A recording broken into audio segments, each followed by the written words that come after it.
Wyoming is one of the most landlord-friendly states in the nation. And when it comes to habitability law, the regulatory framework is minimal compared to most other states. But minimal doesn't mean non-existent, so here's what you need to know. Wyoming does not have a comprehensive residential landlord-tenant act. There's no statewide uniform residential landlord and tenant act on the books.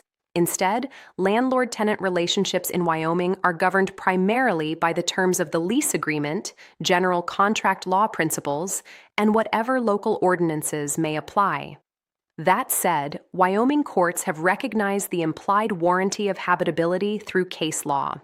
This means that even without a detailed statute, landlords are still expected to provide rental housing that meets basic living standards: safe structure, working plumbing, functioning electrical systems, adequate heating, and freedom from serious health or safety hazards. Here's what makes Wyoming truly different. Because the state relies heavily on lease terms rather than statutory mandates, what's written in your lease agreement carries enormous weight. If your lease outlines specific maintenance responsibilities, courts will generally enforce those terms.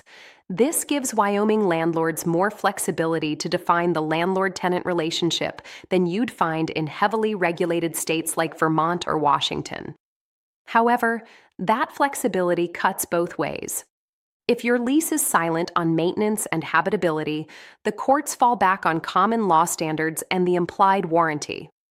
And if a tenant can demonstrate that the property was genuinely unfit for habitation, they can pursue claims for breach of warranty, seek rent abatement, or argue constructive eviction. Wyoming also lacks many of the statutory tenant remedies you see elsewhere. There's no codified repair and deduct process and no formal rent withholding statute. Tenants generally need to go through the court system to seek relief. For landlords, the practical advice in Wyoming is straightforward. Use a detailed, well-drafted lease that clearly outlines maintenance obligations, and keep your properties in good condition, because when disputes do arise, the lease is your first line of defense. For the complete guide to Wyoming's habitability standards, visit tenantscreeningbackgroundcheck.com and subscribe so you don't miss another state in our series.